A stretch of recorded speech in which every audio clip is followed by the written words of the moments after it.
community. Do you believe in that, or have you have dealt with friends that believe in polygamy that are in the gay community? If I could, I would. But I know that I'm not gonna ever find a woman that's gonna let me have two wives or two women. It can happen. I believe that polygamy only happens when you're honest. If that's something you bring into the forefront when you're dating, like you just put it out there, it would happen. When you lie and then try to bring it out like 5 months later, like I told you I wanted to, that's when it doesn't work. But if you're honest, it does actually work. It could, but I just have not found anyone that's willing to just let anyone have their way like that. I know a couple, I know women that'll stay in their lane with it, but they only gonna let you do it so long. They only when they feelings get involved, a lot of stuff has to stop. Because I never hear it talked about in the gay community. You think they would be more open to it, but it's not. Do you date people with children, or you prefer not to have a spouse with kids? Like, I don't want to be near a woman with kids, or do you just prefer to date women that have no children? I don't discriminate. I really just don't have a type. I just know the kind of woman that I'm gonna keep, and 99% of the women I ain't even gonna keep them. So I don't care if we got kids or not. I'm gonna treat everybody right. Have you ever proposed to anyone?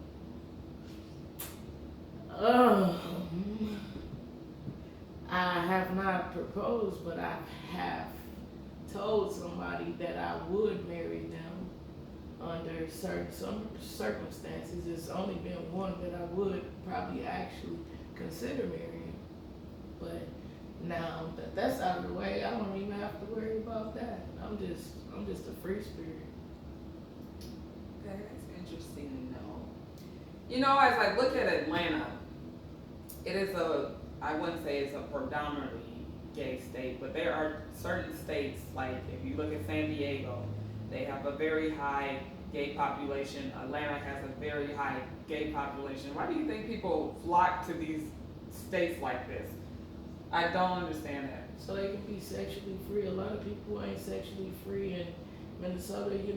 Everybody's judged. They used to judge us. Now they coming out and letting us be in positions that we never, even as women, you never, like today, I was up in AutoZone. I never seen a woman working in AutoZone 10 years ago, but now you see women working in AutoZone and stuff like that. We've been held back so long. That's why people are flocking to Atlantas and stuff like that, because you can go there and be free. Nobody knows you.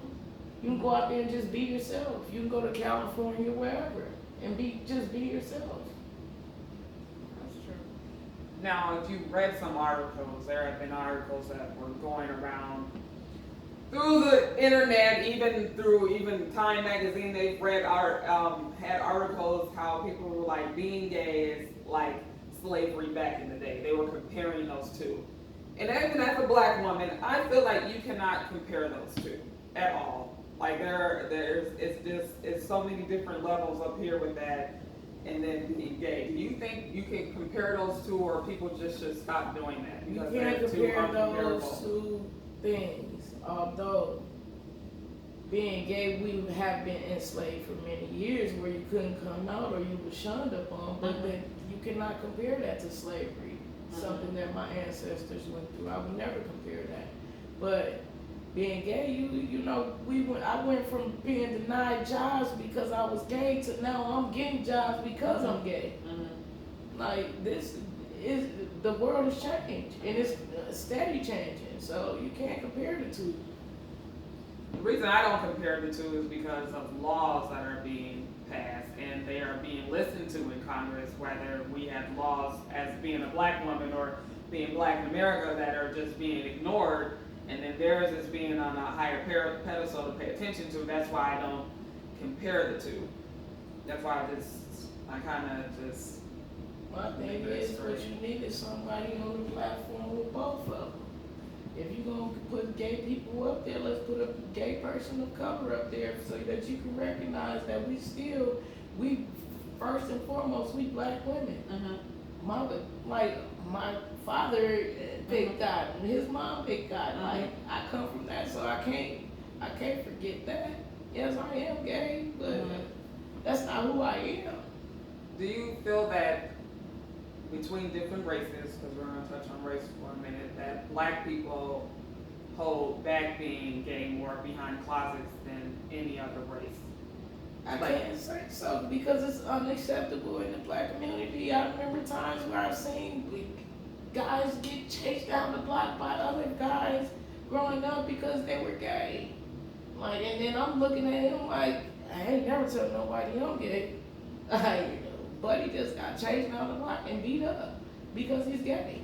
I don't know why it's so shunned in our community because people have family members that are gay. It's like, if I think it just needs to be more open in our community. Stop acting like you don't see, not seeing what's already there. I think people just, it's still a stigma with them. Like, oh my God, like, it just needs to stop. I think there should be more openly gay black people in, like, at jobs that in the entertainment field is just like shunned and, oh no, that can never happen, and it's like we treat it like it's just, it doesn't exist. Even though you know it exists, they still treat it as if it doesn't exist. It's like the weirdest thing. So I must agree with you there. We do need to be more open as black people being gay.